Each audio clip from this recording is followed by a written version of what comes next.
2025년 서울 아덱스.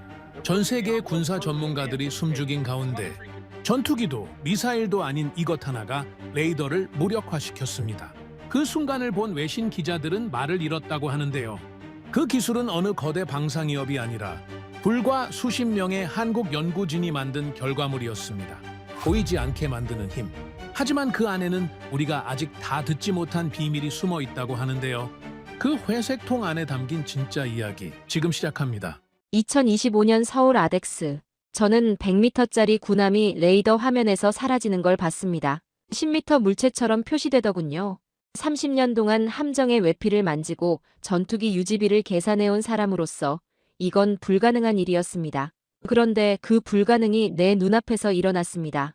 저는 리처드 블레이크입니다. MIT에서 항공재료공학 박사를 받았고 미 해군 기술사령부에서 F-22와 F-35의 스텔스 코팅을 관리했습니다. 지금은 나토 기술자문위원으로 일하고 있죠. 세계에서 스텔스 유지비와 효율성을 가장 잘 아는 사람 중 한 명입니다. 그런 제가 그날 서울에서 제 모든 확신이 무너지는 걸 느꼈습니다. 하지만 그 이야기를 하기 전에 3주 전으로 돌아가야 합니다. 브뤼셀 나토 본부 회의실이었죠. 저는 그날 회의실에 모인 30명의 전문가들 앞에 서 있었습니다. 손에는 600페이지짜리 보고서가 들려 있었고요. 제목은 간단했습니다. 세계 스텔스 기술 현황 및 한계 분석이었죠. 저는 첫 장을 넘기며 단호하게 말했습니다. 스텔스 기술은 끝났습니다. 더 이상 진화할 여지가 없습니다. 회의실이 조용해졌습니다. 모두가 저를 바라봤죠. 저는 화면을 켜고 첫 번째 슬라이드를 띄웠습니다. F-35 전투기의 유지비 그래프였습니다. 빨간색 선이 가파르게 올라가 있었고 숫자는 명확했습니다. 연간 일대당 800만 달러였죠. 개선 여지는 없습니다. 레이더 흡수 물질, 즉 램의 물리적 한계에 도달했으니까요. 이 비용의 60%가 스텔스 코팅 유지에 쓰입니다. 레이더 흡수 물질은 비에 젖으면 성능이 떨어지고 염분에 노출되면 부식되며 온도 변화에도 극도로 민감합니다. 한번 손상되면 전체를 다시 도포해야 하는데 그 과정만 수백만 달러가 듭니다. F-35 한 대를 완전히 재코팅하려면 최소 3개월이 걸리고 그동안 그 전투기는 비행할 수 없습니다. 다음 슬라이드에는 세계 각국의 스텔스 기술 현황이 정리돼 있었습니다. 미국, 러시아, 중국, 유럽 모든 나라의 데이터가 한눈에 보였죠. 그리고 놀랍게도 모든 수치가 비슷한 구간에 모여 있었습니다. 전파 흡수율 70%에서 78% 사이였죠. 저는 레이저 포인터로 그 구간을 가리키며 말했습니다. 이게 인류가 도달한 한계입니다. 물리적 법칙이 우리를 여기서 멈추게 했습니다. 미국은 78%까지 도달했지만 그 대가로 천문학적인 비용을 지불하고 있습니다. 러시아는 73% 수준에서 멈췄고 중국은 75%를 넘지 못하고 있습니다. 유럽 각국은 미국 기술을 수입하거나 라이센스 생산하는 수준입니다. 결국 모두가 같은 벽 앞에 서 있는 겁니다. 한 동료가 손을 들었습니다. 새로운 소재 연구는 어떻습니까? 저는 고개를 저었습니다. 지난 10년간 수백 개의 실험실에서 수천 가지 소재를 시도했지만 결과는 같았습니다. 조금 가벼워지거나 조금 저렴해지거나 조금 내구성이 좋아질 뿐입니다. 근본적인 돌파구는 없었습니다. 흡수율 80%는 이론적 한계이고 현실에서는 78%도 달성하기 어렵습니다. 다른 전문가가 물었습니다. 나노 기술이나 신소재는 어떻습니까? 메타물질 연구는요? 저는 자료를 넘기며 답했습니다. 나노 구조 소재는 생산 비용이 기존 대비 300% 이상 높고 대량 생산이 불가능합니다. 메타물질은 실험실에서는 흥미로운 결과를 보이지만 실전 환경에서는 내구성이 떨어집니다. 비가 한번 내리면 구조가 무너지고 고온에 노출되면 변형됩니다. 결국 실용화까지는 최소 20년이 더 필요하다는 게 중론입니다. 저는 마지막 슬라이드를 띄웠습니다. 결론이었죠. 스텔스 기술은 이제 진화가 아니라 유지의 시대로 접어들었습니다. 우리가 할 수 있는 건 기존 기술을 최대한 효율적으로 관리하는 것뿐입니다. 새로운 혁신을 기대하는 건 비현실적입니다. 회의실의 분위기가 무거워졌습니다. 누구도 반박하지 않았죠. 모두가 알고 있었으니까요. 제 말이 맞다는 걸요. 회의가 끝나고 동료들이 고개를 끄덕이며 나갔습니다. 몇몇은 제게 다가와 수고했다고 말했습니다. 한 선배 연구원은 어깨를 두드리며 말했습니다. 리처드, 자네가 오라. 우리는 이미 정점에 도달했어. 이제는 현실을 받아들여야 할 때지. 저는 복도로 나왔습니다. 커피 머신 앞에서 종이컵에 에스프레소를 받았고 창가로 걸어갔습니다. 브뤼셀의 하늘은 회색이었고 비가 부슬부슬 내리고 있었죠. 저는 커피를 홀짝이며 창밖을 바라봤습니다. 완성됐다는 게 이런 기분인가 싶었어요. 더 이상 새로울 게 없다는 건 제 전문성이 정점에 도달했다는 뜻이기도 했지만 동시에 앞으로 나아갈 방향이 없다는 뜻이기도 했습니다. 젊은 시절엔 스텔스 기술이 미래를 바꿀 거라고 믿었습니다. 보이지 않는 전투기, 탐지되지 않는 함정, 그런 꿈을 꿨죠. 실제로 F-22가 처음 하늘을 날았을 때 저는 환호했습니다. 레이더에 잡히지 않는 전투기라니, 그건 마법 같았으니까요. 하지만 세월이 흐르면서 현실을 알게 됐습니다. 스텔스는 마법이 아니라 돈이었습니다. 엄청난 돈을 쏟아부어야 간신히 유지되는 기술이었죠. 완성된 기술, 그 단어가 자꾸 머릿속을 맴돌았습니다. 완성됐다는 건 끝났다는 뜻입니다. 더 이상 진화하지 않는다는 뜻이죠. 저는 그동안 그걸 자랑스럽게 여겼습니다. 제가 최고의 기술을 다루고 있다고, 정점에 서 있다고 생각했으니까요. 하지만 지금 이 순간만큼은 그게 자랑스럽지 않았습니다. 오히려 공허했습니다. 내 인생 30년이 완성된 기술에 묶여 있었구나. 그 생각이 들자 가슴 한구석이 텅 빈 것 같았습니다. 저는 커피를 다 마시고 컵을 쓰레기통에 던졌습니다. 그리고 사무실로 돌아가려는데 복도 저편에서 누군가 다가왔습니다. 젊은 연구원이었습니다. 이름은 데이비드였고 나토 기술평가팀에 새로 들어온 신입이었죠. 그는 조심스럽게 말을 꺼냈습니다. 박사님, 발표 잘 들었습니다. 그러면서 질문이 하나 있다고 했습니다. 저는 고개를 끄덕이며 물었습니다. 무엇인가? 데이비드가 말했습니다. 혹시 신흥국에서 새로운 접근법이 나온다는 얘기 들으셨습니까? 최근 학회에서 그래핀 기반 스텔스 소재에 대한 논문이 몇 편 나왔다고 들었습니다. 저는 피식 웃었습니다. 그래핀? 그거 전도성 물질 아닌가? 전도성이 있으면 전파를 흡수하는 게 아니라 반사시킨다네. 기본 물리학이지. 데이비드가 고개를 끄덕이면서도 말을 이었습니다. 하지만 나노 구조로 배열하면 전도성을 제어할 수 있다는 연구 결과가 있습니다. 중국이랑 한국에서 실험이 진행 중이라고 들었습니다. 저는 한숨을 쉬었습니다. 자네 실험실 데이터와 실전 적용은 차원이 다르다네. 논문에서 가능하다고 해도 실제 전투기나 함정에 적용하는 건 완전히 다른 문제야. 환경 변수, 내구성, 생산 비용, 유지보수 문제까지 고려하면 결국 기존 기술로 돌아오게 돼 있어. 데이비드는 더 이상 묻지 않았습니다. 그냥 알겠다고 하면서 돌아갔죠. 저는 그의 뒷모습을 바라보며 생각했습니다. 젊은 친구들은 항상 새로운 걸 찾으려 하지. 하지만 결국 현실의 벽을 만나게 돼. 나도 그랬으니까. 30년 전 MIT에서 박사과정을 밟을 때 나 역시 혁신을 꿈꿨어. 하지만 지금은 알지. 혁신은 드물고 대부분은 점진적 개선에 불과하다는 걸. 저는 사무실로 돌아왔습니다. 책상 위엔 서류 더미가 쌓여 있었고 모니터엔 읽지 않은 이메일이 47개나 쌓여 있었습니다. 저는 의자에 앉아 한숨을 쉬었습니다. 이게 제 일상이었습니다. 회의하고 보고서 쓰고 이메일 답장하고 또 회의하고 은퇴까지 2년 이렇게 보내는 거겠죠. 그날 저녁 숙소로 돌아와서 저는 소파에 앉았습니다. 계속 머릿속에 맴도는 생각이 있었습니다. 완성됐다는 것, 끝났다는 것, 더 이상 새로울 게 없다는 것. 그게 제 결론이었지만 왠지 마음 한구석이 불편했습니다. 저는 침대에 누웠습니다. 천장을 바라보며 생각했습니다. 저는 그때까지만 해도 세상에 새로운 스텔스는 없다고 믿었습니다. 완벽한 기술이란 건 살아있는 기술이 아니라고, 진화가 멈춘 기술이라고 생각했죠. 하지만 곧 알게 되었습니다. 제 믿음이 얼마나 오만했는지를요.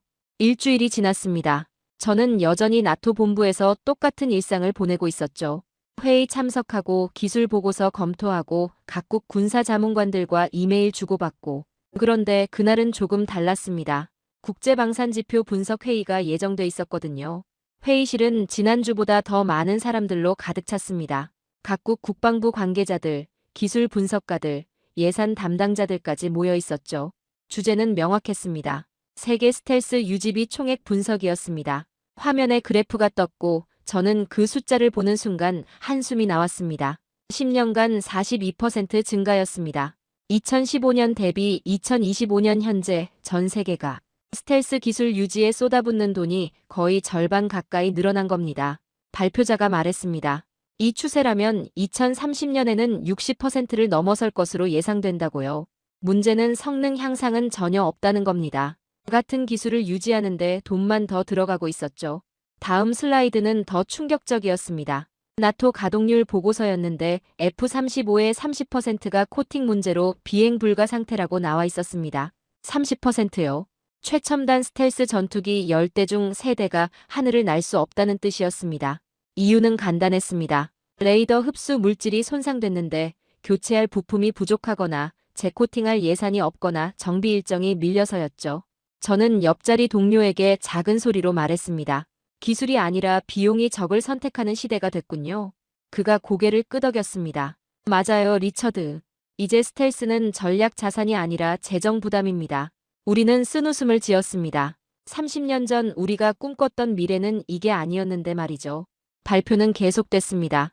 이번엔 신흥국들의 스텔스 기술 시도 현황이었습니다. 화면에 여러 나라 이름이 떴고 각국의 프로젝트 진행 상황이 요약돼 있었습니다.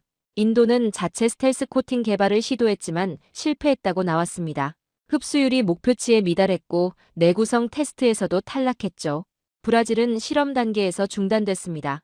예산 부족이 이유였습니다. 터키는 아예 수입조차 불가능한 상태였습니다. 기술 이전 제재 때문이었죠.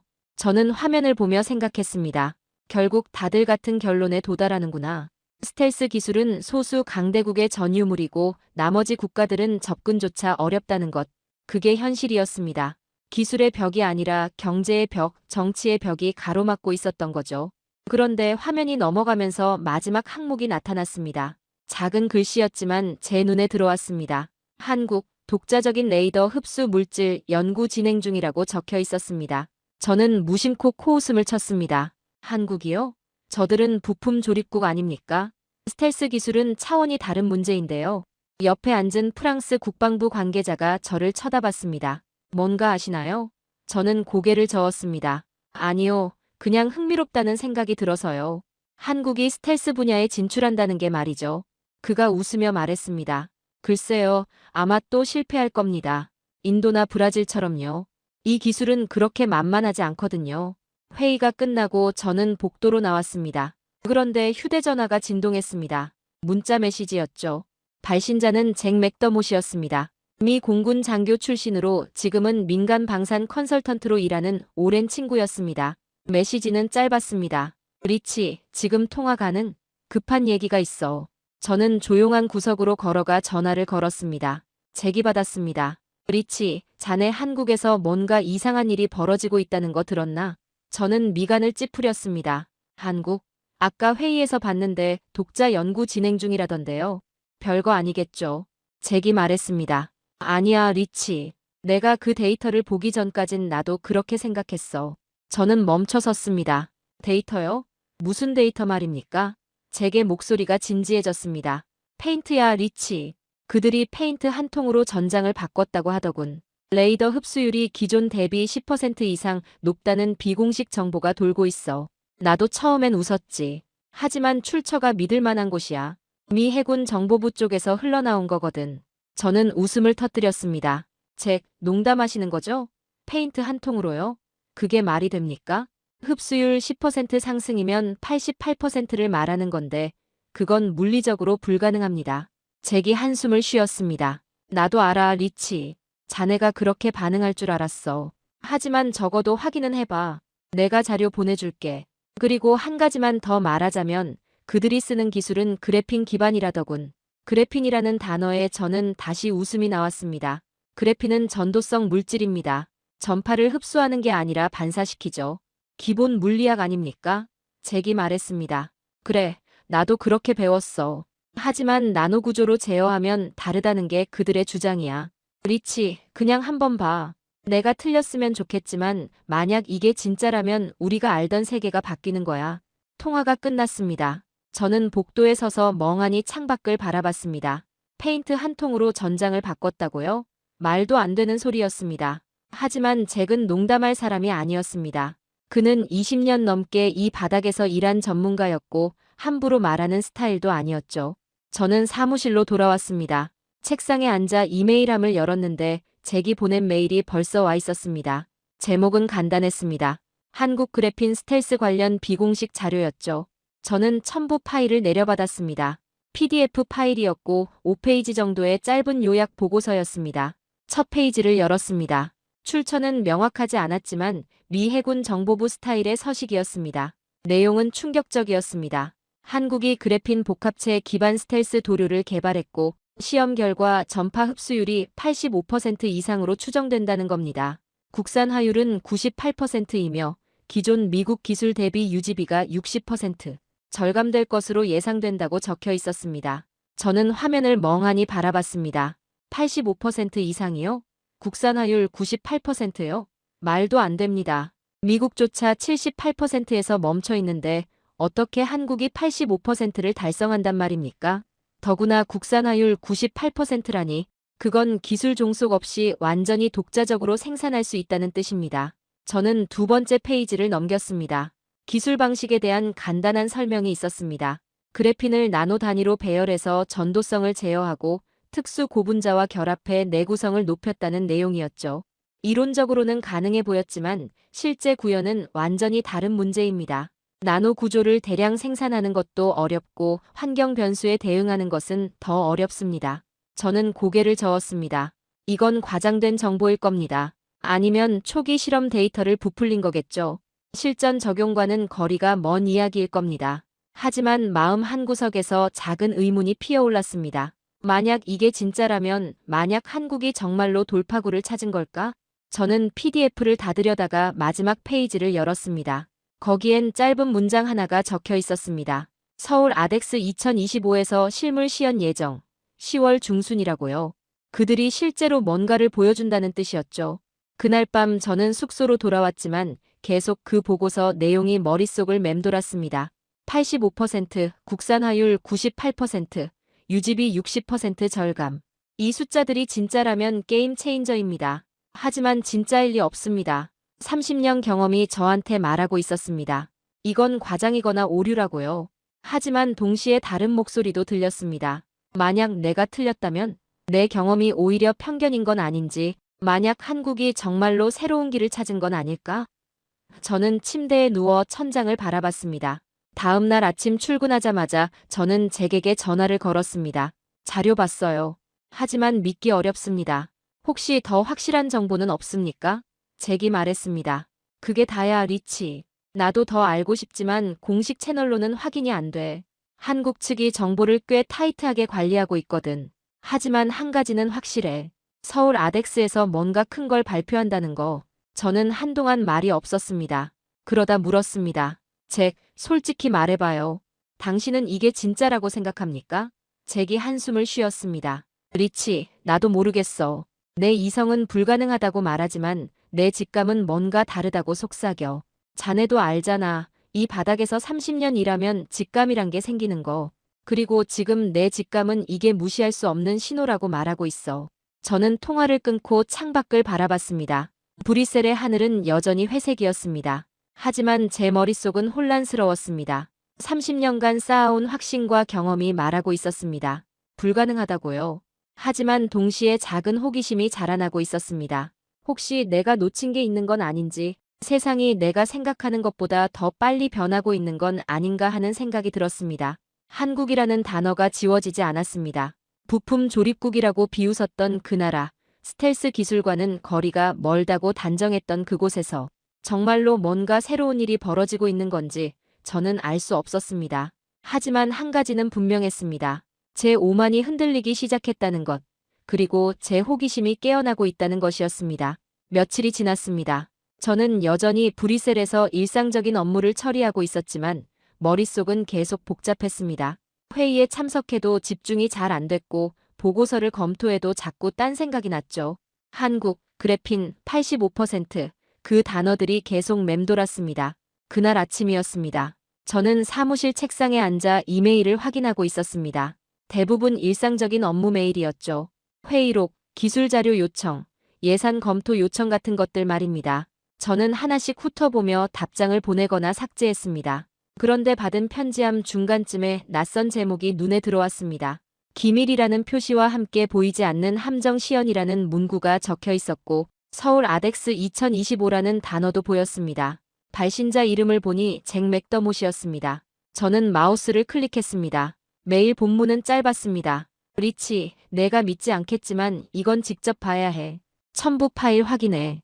그리고 한 가지 충고하자면 이걸 보고 나서도 여전히 불가능하다고 말할 수 있는지 생각해봐. 나는 더 이상 확신할 수 없게 됐어. 저는 미간을 찌푸렸습니다. 잭이 확신할 수 없다고? 20년 넘게 이 분야에서 일했는데 그건 말도 안 된다고 생각했습니다. 첨부 파일이 하나 있었습니다. 영상 파일이었죠. 용량은 크지 않았습니다. 2분 남짓한 길이었습니다. 저는 재생 버튼을 눌렀습니다. 화면이 켜지고 서울 아덱스 현장이 나타났습니다. 야외 전시장이었고 사람들이 한쪽에 모여 있었습니다. 카메라가 천천히 이동하면서 전시 부스를 비췄죠. 화면 중앙에 회색빛 군함 모형이 보였습니다. 크기는 실물의 10분의 1 정도로 보였지만 디테일은 놀라울 정도로 정교했습니다. 함정 표면이 특이한 질감을 띠고 있었는데 마치 무광 페인트를 칠한 것 같았습니다. 카메라가 클로즈업하면서 그 표면을 보여줬습니다. 회색이었지만 일반적인 회색과는 달랐습니다. 미묘하게 빛을 흡수하는 느낌이었죠. 그때 화면이 전환됐습니다. 레이더 스크린이었습니다. 녹색 배경에 하얀 점이 선명하게 나타나 있었습니다. 군함의 신호였죠. 레이더 반사 면적을 나타내는 수치도 화면 구석에 표시돼 있었습니다. 저는 그 수치를 보고 고개를 끄덕였습니다. 일반적인 군함 모형의 반사 신호였습니다. 그런데 다음 순간이었습니다. 작업자 한 명이 스프레이건을 들고 군함 모형에 다가갔습니다. 그리고 표면에 무언가를 뿌리기 시작했습니다. 회색빛 도료였습니다. 작업은 빠르게 진행됐고 1분도 안 돼서 군함 전체가 그 도료로 덮였습니다. 저는 화면을 응시했습니다. 그냥 페인트를 칠하는 것처럼 보였습니다. 카메라가 다시 레이더 스크린으로 전환됐습니다. 저는 숨을 멈췄습니다. 신호가 사라지고 있었습니다. 천천히 하지만 명확하게 줄어들고 있었죠. 10초 후 화면의 하얀 점이 거의 보이지 않을 정도로 작아졌습니다. 레이더 반사 면적 수치도 급격히 떨어졌습니다. 10분의 1 수준이었습니다. 저는 영상을 멈췄습니다. 다시 재생했습니다. 프레임 하나하나를 천천히 넘겨가며 확인했습니다. 편집의 흔적을 찾으려 했습니다. 컴퓨터 그래픽이나 영상 조작의 증거를 찾으려 했죠.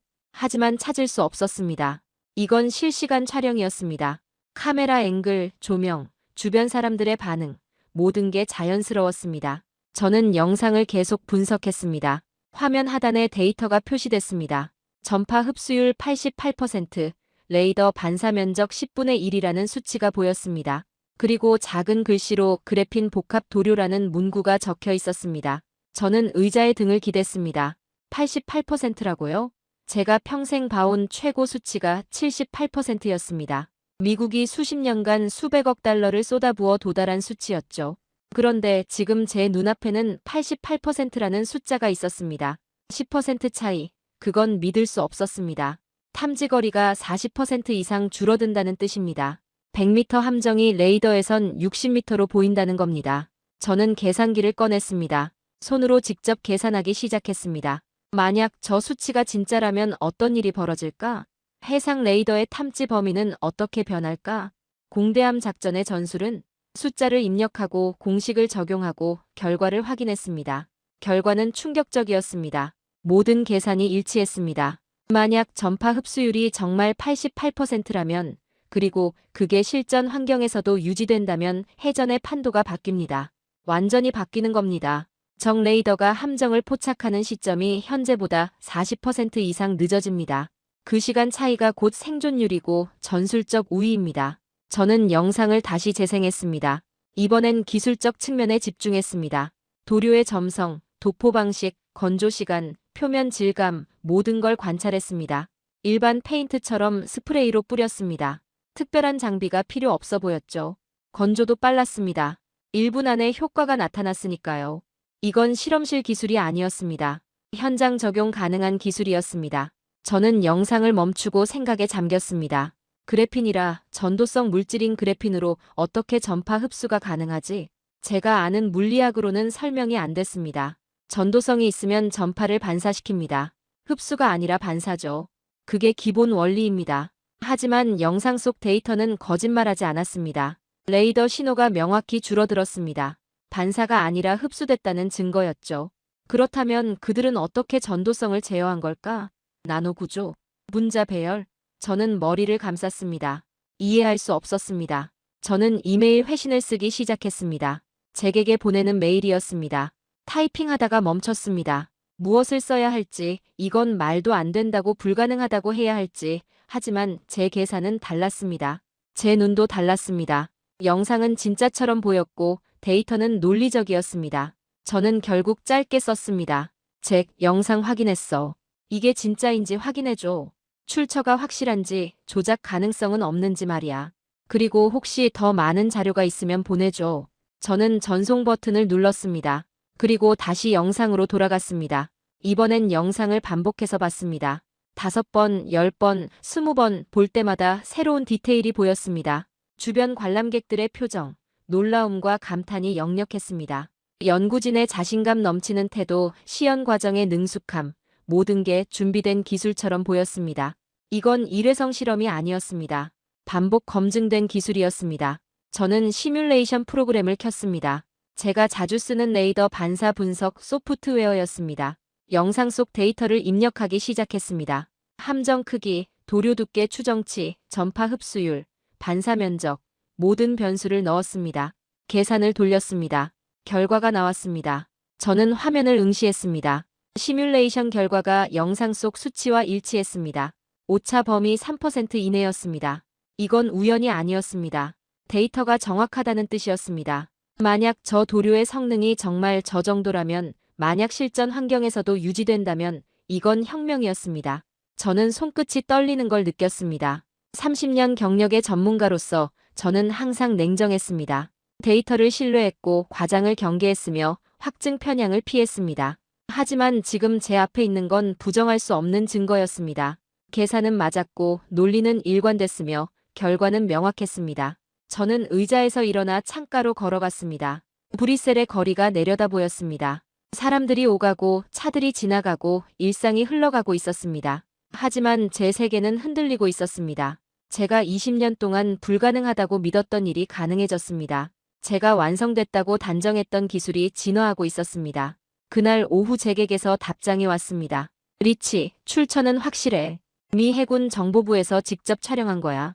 조작 가능성은 거의 없어. 그리고 한 가지 더 알려줄게. 서울 아덱스에서 공개 시연이 예정돼 있어. 내가 직접 가서 확인할 수 있어. 저는 그 메시지를 읽고 또 읽었습니다. 저는 노트북 앞에 앉아 한참을 그 단어들을 바라봤습니다. 그래핀, 코리어. 그리고 저는 처음으로 검색창을 열었습니다.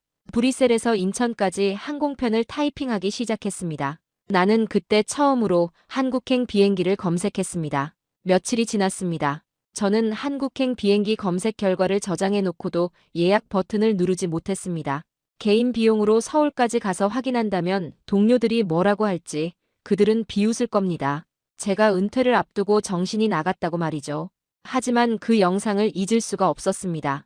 88%라는 수치, 사라지는 레이더 신호, 그래핀이라는 단어, 모든 게 머릿속을 맴돌았습니다. 그날 나토 기술 브리핑이 있었습니다. 정례 회의였고 각국 기술 동향을 공유하는 자리였죠. 저는 회의실에 앉아 있었지만 집중이 안 됐습니다. 회의가 중반쯤 진행됐을 때 저는 손을 들었습니다. 의장이 저를 쳐다봤습니다. 말씀하시죠, 블레이크 박사님. 저는 자료를 꺼내며 말했습니다. 한국의 스텔스 기술 관련 추가 조사가 필요하다고 봅니다. 최근 입수한 정보에 따르면 그들이 상당한 진전을 이룬 것으로 보입니다.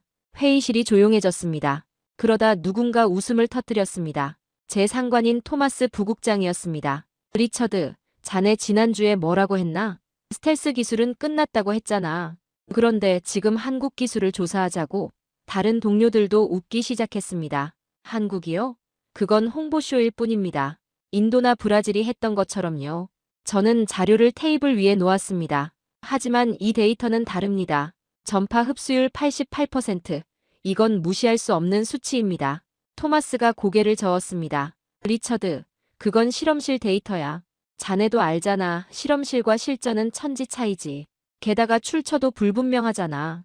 비공식 정보를 가지고 나토 예산을 쓸 순 없어. 저는 입술을 깨물었습니다. 최소한 검증은 해야 하지 않겠습니까? 만약 이게 진짜라면 우리 전략 전체를 재검토해야 합니다. 프랑스 대표가 말했습니다. 블레이크 박사님, 존경하지만 이건 시간 낭비입니다. 신흥국들은 항상 과장합니다. 우리가 일일이 대응할 수 없어요. 회의는 그렇게 끝났습니다. 저는 아무 성과도 없이 회의실을 나왔습니다. 복도를 걷는데 토마스가 뒤따라 나왔습니다. 리처드, 잠깐. 저는 멈춰 섰습니다. 그가 작은 소리로 말했습니다. 자네 무슨 일 있나? 요즘 이상해. 한국 기술에 집착하는 것 좀 이상하지 않나? 저는 대답했습니다. 집착이 아닙니다. 확인하고 싶을 뿐입니다. 토마스가 한숨을 쉬었습니다. 리처드, 자네는 2년 후 은퇴야. 조용히 마무리해. 이상한 소리 하면 자네 경력에 흠집만 생겨. 알겠나? 저는 고개를 끄덕였습니다. 하지만 마음속으론 다른 생각을 하고 있었습니다. 저는 결심했습니다. 가야겠다고요. 이건 함정일 수도 있습니다. 아니면 제 마지막 기회일 수도 있죠. 어느 쪽이든 확인해야 했습니다. 저는 노트북을 열고 저장해뒀던 항공편 검색 결과를 다시 열었습니다. 이번엔 망설이지 않았습니다. 예약 버튼을 눌렀습니다. 브뤼셀에서 인천까지 프랑크푸르트 경유 개인 비용으로 결제했습니다. 저는 한국 측에 답장을 보냈습니다. 참석하겠습니다. 출발일이 다가왔습니다. 저는 짐을 쌌습니다. 노트북, 계산기, 20년 전 제가 쓴 논문, 영상 파일이 담긴 USB를 가방에 넣었습니다. 출장용 정장도 챙겼고 명함도 준비했습니다. 나토 기술자문위원이라는 직함이 적혀 있었죠. 저는 택시를 타고 브뤼셀 공항으로 향했습니다. 차창 밖으로 익숙한 거리가 지나갔습니다. 제가 20년 동안 일했던 나토 본부 건물도 보였죠. 저는 중얼거렸습니다. 20년 동안 미군의 그림자 아래 있었지. 이제 그 그림자 너머의 빛을 보러 간다. 공항에 도착했습니다. 체크인을 마치고 출국 심사를 통과했습니다. 비행기가 이륙하기 시작했습니다. 엔진 소리가 커졌고 기체가 흔들렸습니다. 저는 눈을 감았습니다. 그리고 생각했습니다. 이 비행기는 저를 미지의 세계로 데려가고 있습니다. 제가 20년 동안 불가능하다고 믿었던 일이 가능하다고 주장하는 곳으로 말이죠. 그렇게 저는 서울 아덱스 전시장에 도착했습니다. 주차장에서 내리니 사람들이 북적거렸습니다. 각국 군복을 입은 관계자들, 방산업체 직원들, 언론사 카메라맨들까지 모여 있었습니다. 전시장 안으로 들어갔습니다. 거대한 홀이었고 곳곳에 최신 무기 시스템이 전시돼 있었습니다. 드론들이 1000장 가까이 매달려 있었고 전투기 모형이 중앙을 차지하고 있었습니다. 미사일, 레이더 시스템, 장갑차들이 줄지어 서 있었죠. 하늘을 가르는 제트기의 영상이 대형 스크린에 재생되고 있었습니다. 하지만 사람들의 시선은 그쪽이 아니었습니다. 모두가 한쪽 전시장을 향해 걸어가고 있었습니다. 저도 그 흐름을 따라갔습니다. 야외 전시 공간이었고 대형 천막 아래 무언가가 준비돼 있었습니다. 가까이 다가가자 군함 모형이 보였습니다. 실물의 10분의 1 크기였지만 디테일은 놀라울 정도로 정교했습니다. 그런데 이상했습니다. 거대한 엔진도 없었고 첨단 레이더 시스템도 보이지 않았습니다. 사람들이 보고 있는 건 그저 회색빛 군함 모형과 그 옆에 놓인 작은 통이었습니다. 페인트 통이었죠. 저는 주변 사람들의 표정을 살폈습니다. 모두가 진지했습니다. 그들은 거대한 엔진이 아니라 페인트 한 통을 보고 있었습니다. 안내를 받아 앞쪽 좌석에 앉았습니다. 전시장 첫 줄이었고 시연 과정을 가장 가까이서 볼 수 있는 위치였습니다. 주변엔 외국 전문가들이 앉아 있었습니다. 미국 해군 관계자로 보이는 사람, 유럽 방산업체 직원들, 제복을 입은 이들도 보였습니다. 사회자가 무대에 올라왔습니다. 한국어로 인사를 하더니 곧 영어로 전환했습니다. 장내가 조용해졌습니다. 수백 명이 숨을 죽였습니다. 저도 몸을 앞으로 숙였습니다. 흰색 실험복을 입은 연구원 2명이 무대로 나왔습니다. 한 명이 레이더 장비를 작동시켰습니다. 옆에 설치된 대형 스크린에 신호가 나타났습니다. 녹색 배경에 하얀 점이 선명하게 떠 있었습니다. 군함 모형의 레이더 반사 신호였습니다. 화면 구석에 수치가 표시됐습니다. 표준 군함 모형의 반사 면적이었죠. 사회자가 설명했습니다. 현재 보시는 것이 일반적인 군함의 레이더 신호입니다. 이제 저희 도료를 도포하겠습니다. 다른 연구원이 스프레이건을 들었습니다. 건 안에는 회색빛 액체가 담겨 있었습니다. 그는 군함 모형에 다가갔고 천천히 표면에 뿌리기 시작했습니다. 저는 눈을 떼지 못했습니다. 도료가 표면에 고르게 퍼졌습니다. 일반 페인트처럼 보였지만 뭔가 달랐습니다. 빛을 반사하지 않았습니다. 오히려 흡수하는 것처럼 보였죠. 표면이 무광택이었고 미묘하게 어두워 보였습니다. 작업은 빠르게 진행됐습니다. 2분도 안 돼서 군함 모형 전체가 그 도료로 덮였습니다. 연구원이 물러났습니다. 다른 연구원이 레이더를 재작동시켰습니다. 사회자가 말했습니다. 이제 결과를 확인하겠습니다. 저는 스크린을 응시했습니다. 수백 명이 같은 곳을 바라보고 있었습니다. 그리고 순간 신호가 움직이기 시작했습니다. 하얀 점이 작아졌습니다. 천천히 하지만 명확하게 줄어들고 있었습니다. 제 눈을 의심했습니다. 10초가 지났습니다. 신호는 계속 작아졌습니다. 20초, 30초가 지나자 화면의 하얀 점은 거의 보이지 않을 정도가 됐습니다. 레이더 스크린의 신호가 사라진 겁니다. 제 입이 벌어졌습니다. 옆자리 미국 관계자가 중얼거렸습니다. 세상에, 저게 가능해? 저도 같은 생각이었습니다. 페인트 한 번 칠했을 뿐인데 레이더 신호가 사라진다고요? 말도 안 됩니다. 담당 연구원이 마이크를 잡았습니다. 전파 흡수율 88%입니다. 레이더 반사 면적은 10분의 1 수준으로 감소했습니다. 숫자가 스크린에 크게 표시됐습니다. 88%, 그리고 반사 면적 110이라는 문구가 보였습니다. 저는 손으로 턱을 감쌌습니다. 말도 안 됩니다. 탄소 기반 소재가 아닌데 어떻게 이 정도 수치가 나옵니까? 제가 아는 물리학으론 설명이 안 됐습니다. 그래핀은 전도성 물질입니다. 전파를 흡수하는 게 아니라 반사시켜야 정상이죠. 연구원이 계속 설명했습니다. 그래핀 복합체 기반입니다. 나노 단위로 배열된 그래핀이 전파를 산란시키고 흡수합니다. 전도성 고분자 구조를 통해 에너지가 분산됩니다. 저는 메모를 하려다 멈췄습니다. 손이 떨렸습니다. 이건 완전히 다른 언어였습니다. 제가 30년간 배우고 연구했던 것과는 차원이 다른 접근이었습니다. 시연이 계속됐습니다. 연구원이 물을 군함 모형에 뿌렸습니다. 비를 재현하는 겁니다. 그리고 다시 레이더를 작동시켰습니다. 신호는 변하지 않았습니다. 여전히 거의 보이지 않는 수준이었습니다. 내구성 테스트였습니다. 다음엔 열풍기로 고온을 가했습니다. 역시 신호는 그대로였습니다. 사회자가 다시 말했습니다. 국산화율 98%입니다. 원료 전량 국내 생산이며 유지비는 기존 스텔스 코팅 대비 60% 절감됩니다. 그 숫자들이 스크린에 나타났습니다. 국산화율 98%, 유지비 60% 절감. 모든 수치가 제 머리를 강타했습니다. 저는 입술을 깨물었습니다. 이건 단순한 기술이 아닙니다. 주권의 문제입니다. 미국에 의존하지 않고 기술 이전 없이 스스로 개발하고 생산한다는 뜻이니까요. F-35는 부품 하나 고치려 해도 미국 승인이 필요합니다. 하지만 저들은 페인트 한 통을 스스로 만듭니다. 시연이 끝났습니다. 박수가 터져나왔습니다. 하지만 저는 박수를 칠 수 없었습니다. 충격에 빠져 있었으니까요. 주변 사람들이 일어나 나가기 시작했지만 저는 자리에 앉아 있었습니다. 그 회색빛 도료를 멍하니 바라봤습니다. 페인트 한 통입니다. 그게 전장을 뒤집었습니다. 100m 군함이 레이더에선 10m로 보인다는 게 현실이 됐습니다. 제가 20년 동안 불가능하다고 단정했던 일이 제 눈앞에서 일어났습니다. 영상으로 봤을 때도 충격이었지만 직접 보니 더 믿기 어려웠습니다. 저는 천천히 일어났습니다. 다리에 힘이 잘 들어가지 않았습니다. 전시장 밖으로 걸어 나왔습니다. 서울의 오후 햇살이 눈부셨습니다. 저는 하늘을 올려다봤습니다. 푸른 하늘이었고 구름이 천천히 흘러가고 있었습니다. 저는 그날 보이지 않게 만드는 힘을 처음으로 목격했습니다. 그건 기술이 아니었습니다. 믿음이었습니다. 한계를 받아들이지 않고 불가능을 가능으로 바꾼 사람들의 의지였습니다. 그리고 저는 깨달았습니다. 제 확신이 얼마나 오만했는지를요. 다음 날 아침이었습니다. 호텔 로비에서 안내 담당자를 만났습니다. 오늘은 국방과학연구소 실험실을 방문하실 겁니다. 연구진과 직접 대화하실 수 있습니다. 저는 고개를 끄덕였습니다. 어젯밤 잠을 설쳤습니다. 시연 장면이 계속 머릿속을 맴돌았거든요. 차는 서울 외곽으로 향했습니다. 30분쯤 달리자 경비가 삼엄한 건물이 나타났습니다. 국방과학연구소 소재연구센터였습니다. 출입 절차를 거쳐 건물 안으로 들어갔습니다.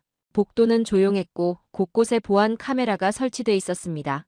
안내를 받아 실험실로 들어갔습니다. 흰색 벽으로 둘러싸인 공간이었고 각종 장비가 배치돼 있었습니다. 현미경, 분석 장비, 측정 기기들이 보였습니다.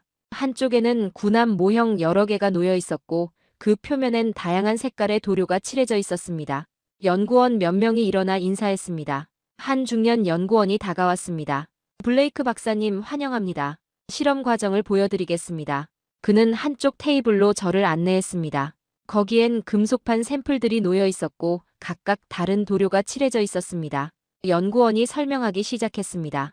저희는 3년간 200번 이상의 실험을 진행했습니다. 그래핀의 나노 구조를 다양하게 배열하며 최적의 조합을 찾았습니다. 그는 현미경 화면을 보여줬습니다. 나노 단위로 배열된 그래핀 구조가 보였습니다. 마치 벌집 같은 패턴이었죠. 저는 화면에 다가갔습니다. 이 구조가 전도성을 제어한다는 겁니까? 연구원이 고개를 끄덕였습니다. 맞습니다. 그래핀 층 사이의 간격과 각도를 조절하면 전파가 산란되면서 흡수됩니다. 일반적인 전도체처럼 반사되는 게 아니라 에너지가 분산되는 겁니다. 다른 연구원이 실제 도포 실험을 보여줬습니다. 작은 함정 모형을 가져왔고 그 옆에 레이더 측정 장비를 설치했습니다. 도료를 칠하기 전 수치를 측정했습니다. 화면에 반사 신호가 나타났습니다. 그리고 스프레이로 도료를 뿌렸습니다. 2분 정도 걸렸습니다. 다시 측정했습니다. 신호가 급격히 줄어들었습니다. 저는 숫자를 확인했습니다. 전파 흡수율 88.3%였습니다. 어제 시연에서 본 것과 동일했습니다. 조작이 아니었습니다. 실제로 저 도료가 저런 성능을 낸다는 겁니다. 연구원이 계속 설명했습니다. 함정 표면 온도도 측정했습니다. 도료를 칠하기 전에는 외부 온도와 비슷했지만 칠한 후에는 40% 감소했습니다. 열 방출이 줄어든 겁니다. 이건 적외선 탐지에도 효과가 있다는 뜻이었습니다. 레이더뿐 아니라 열 추적까지 회피할 수 있다는 거죠. 저는 손으로 턱을 감쌌습니다. 해상 레이더 감지율은 어느 정도입니까? 연구원이 자료를 꺼냈습니다. 실제 해상 환경에서 테스트했을 때 감지율이 절반 이하로 떨어졌습니다. 100km 거리에서 탐지되던 함정이 40km 안으로 접근해야 포착됩니다. 저는 자료를 받아들었습니다. 그래프와 수치가 빼곡히 적혀 있었습니다.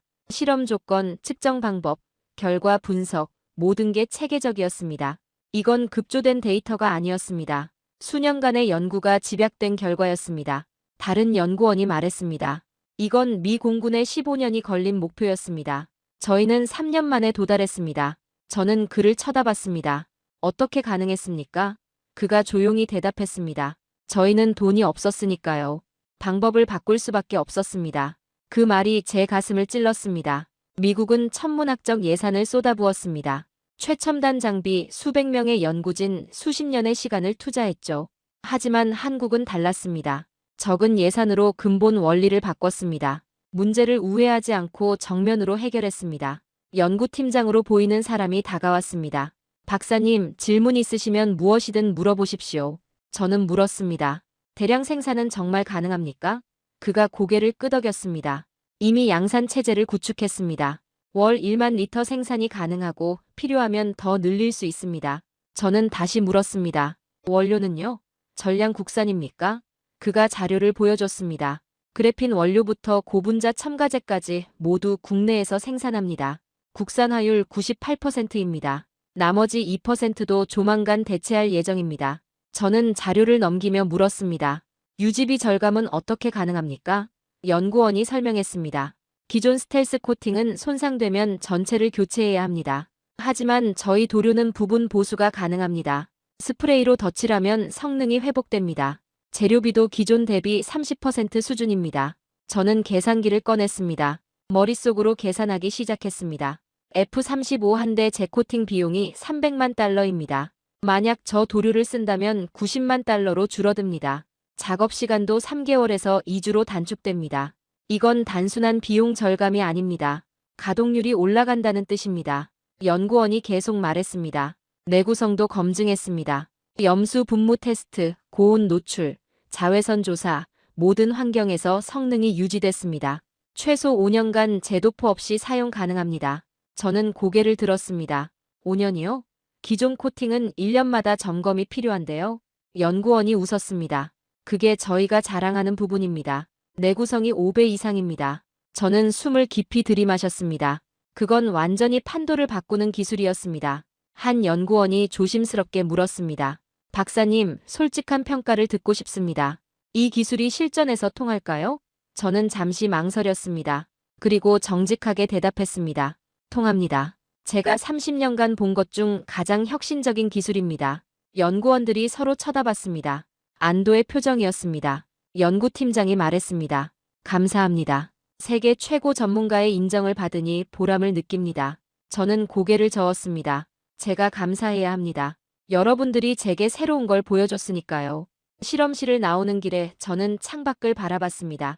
서울의 하늘이 맑았습니다. 저는 중얼거렸습니다. 그들은 자원이 아니라 의지를 연구했습니다. 돈이 아니라 원리를 해결했습니다. 그리고 불가능을 가능으로 만들었습니다.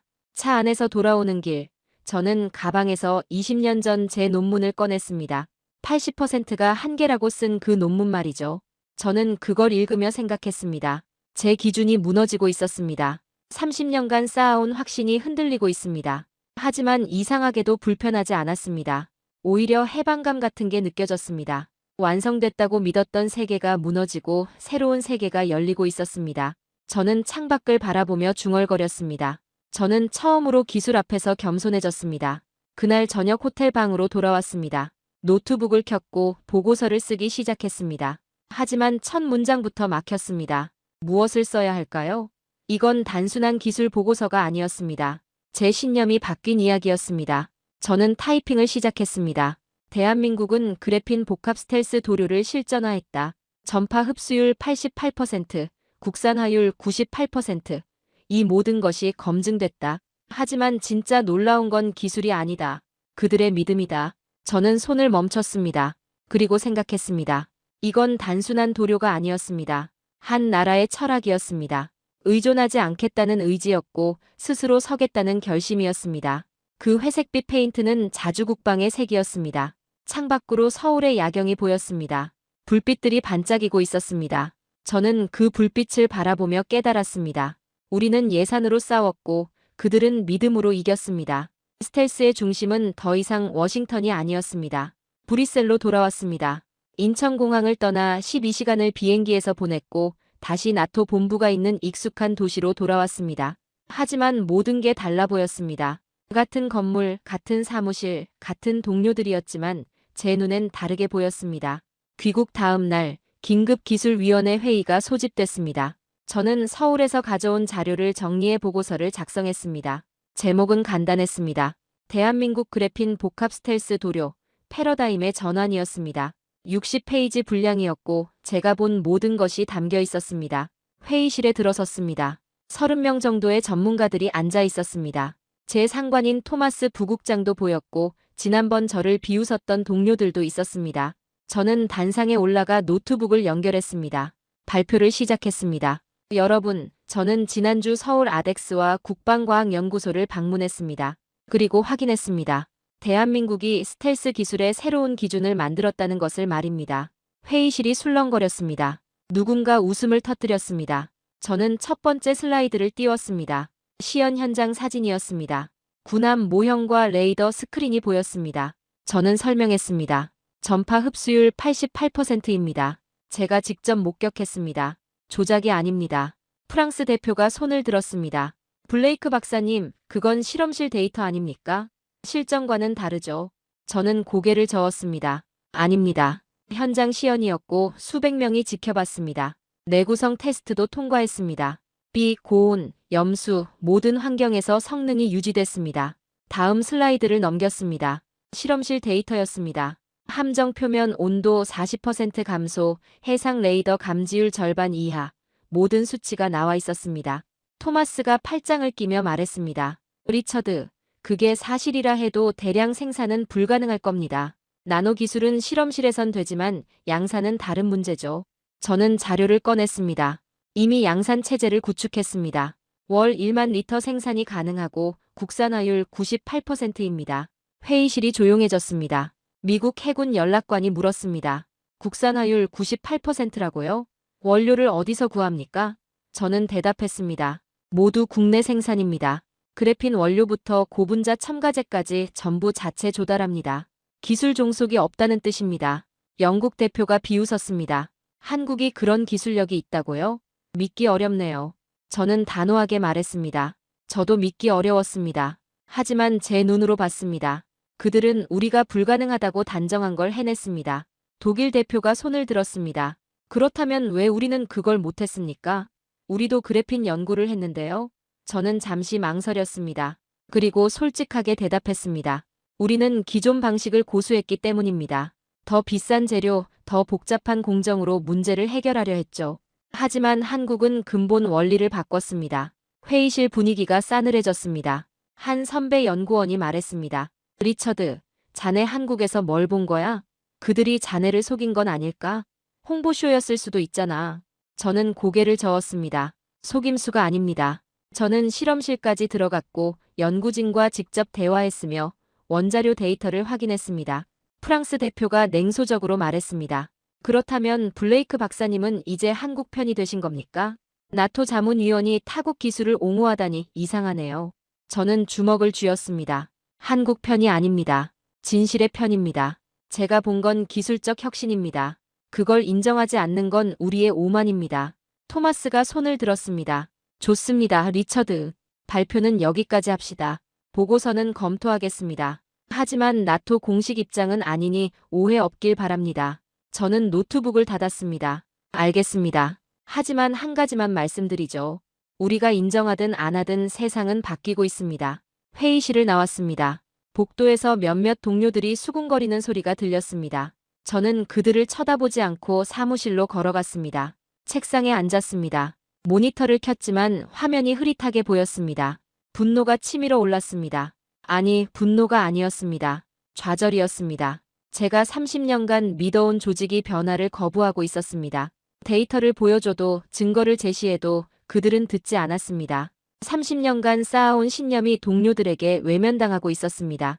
하지만 저는 틀리지 않았습니다. 제가 본 건 진실이었으니까요. 며칠 뒤 토마스가 제 사무실로 찾아왔습니다. 리처드, 자네 보고서 읽었네. 솔직히 말하자면 받아들이기 어려워. 한국이 우리를 앞질렀다는 게 믿기지 않거든. 저는 대답했습니다. 저도 믿고 싶지 않았습니다. 하지만 현실입니다. 토마스가 한숨을 쉬었습니다. 리처드, 자네 입장은 이해해. 하지만 나토 전체가 자네 의견에 동의하는 건 아니야. 상부에서도 회의적이고 자네 보고서는 참고 자료로만 활용될 것 같네. 저는 고개를 끄덕였습니다. 그렇게 하십시오. 하지만 언젠가 알게 될 겁니다. 제가 옳았다는 걸요. 토마스가 문을 나서며 말했습니다. 리처드, 은퇴까지 2년 남았어. 조용히 마무리하는 게 어때? 이런 식으로 동료들과 싸우면 자네만 손해야. 저는 대답하지 않았습니다. 그가 나간 뒤 저는 창밖을 바라봤습니다. 그날 밤 숙소로 돌아와 저는 노트북을 켰습니다. 개인 보고서를 쓰기 시작했습니다. 나토 공식 보고서가 아닌 제 이름으로 발표할 문서였습니다. 제목은 이렇게 정했습니다. 스텔스 기술의 재정에 대한민국이 보여준 새로운 길이었습니다. 타이핑을 시작했습니다. 30년간 저는 미국 기술이 세계의 기준이라고 믿었습니다. 완성됐다고 더 이상 새로울 게 없다고 단정했습니다. 하지만 서울에서 저는 깨달았습니다. 완성이란 존재하지 않는다는 것을, 기술은 끊임없이 진화한다는 것을 말입니다. 손가락이 키보드 위를 움직였습니다. 대한민국은 돈이 아니라 원리로 문제를 해결했습니다. 의존이 아니라 자립을 선택했습니다. 그리고 불가능을 가능으로 만들었습니다. 이것이 진정한 혁신입니다. 저는 타이핑을 멈추지 않았습니다. 새벽 3시가 됐습니다. 보고서는 40페이지가 넘었습니다. 저는 마지막 문장을 적었습니다. 스텔스는 기술이 아니라 철학입니다. 보이지 않게 만드는 것이 아니라 보여주지 않아도 되는 신념을 만드는 것입니다. 그리고 그 신념의 이름은 한국이었습니다. 저는 파일을 저장했습니다. 제목은 이렇게 붙였습니다. 스텔스 재정의 최종본이었습니다. 이 보고서를 누가 읽을지 몰랐습니다. 나토는 무시할 겁니다. 동료들은 비웃을 겁니다. 하지만 저는 기록해야 했습니다. 진실은 언젠가 인정받을 테니까요. 저는 의자에 기대 눈을 감았습니다. 귀국 후 나토 회의에서 한국 기술을 옹호했고 동료들과 갈등했으며 제 보고서는 묵살됐습니다. 하지만 저는 후회하지 않았습니다. 제가 본 건 진실이었고 진실은 결코 사라지지 않으니까요. 저는 다시 키보드 앞에 손을 올렸습니다. 그리고 타이핑을 시작했습니다. 우린 30년간 보이지 않게 만드는 법을 연구했다. 손가락이 계속 움직였습니다. 하지만 그들은 보이지 않아도 되는 이유를 먼저 찾았다. 커서가 깜빡일 때마다 제 마음이 정리되어 갔습니다. 다음 문장을 적었습니다. 한국은 세계 최초로 그래핀 복합 스텔스 도료를 실전화했다. 손이 저절로 움직였습니다. 전파 흡수율 88%, 국산화율 98%, 유지비 절감률 60%. 저는 계속 썼습니다. 그러나 진짜 놀라운 건 기술이 아니라 신념이었다. 손을 멈췄습니다. 맞습니다. 제가 서울에서 본 건 숫자가 아니었습니다. 88%라는 수치 뒤에 숨겨진 의지였습니다. 다시 타이핑했습니다. 스텔스란 숨는 기술이 아니다. 문장이 이어졌습니다. 존재를 스스로 증명할 필요가 없을 만큼 자신을 믿는 힘이다. 저는 계속 썼습니다. 미국은 천문학적 예산을 쏟아부었습니다. 최첨단 장비, 수백 명의 연구진, 수십 년의 시간을 투자했죠. 그 결과 F-22와 F-35가 탄생했습니다. 하지만 유지비는 천문학적이었고 가동률은 형편없었습니다. 한국은 달랐습니다.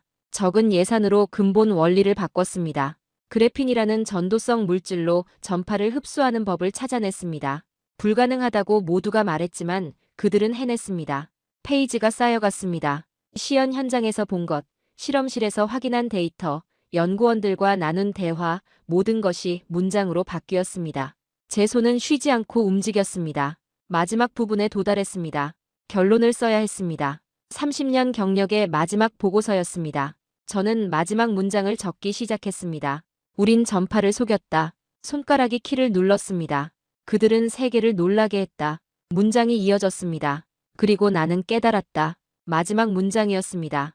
진짜 보이지 않는 건 기술이 아니라 그들의 의지였다. 저는 마침표를 찍었습니다. 보고서가 완성됐습니다. 파일을 저장했습니다.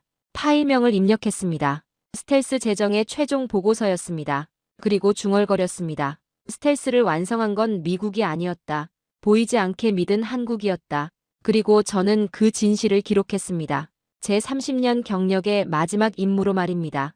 오늘 사연에 대한 여러분의 생각을 댓글로 남겨주세요. 오늘 들려드린 사연에 공감하셨다면 구독과 좋아요 눌러주시고 주변 분들과도 공유해주세요. 여러분의 작은 관심과 응원이 영상 제작에 큰 힘이 됩니다. 오늘도 여러분의 하루의 작은 즐거움이라도 되었기를 바라며 지금까지 감동뭉클이었습니다. 끝까지 시청해주셔서 감사합니다. 다음에 더 감동적인 사연으로 찾아뵙겠습니다.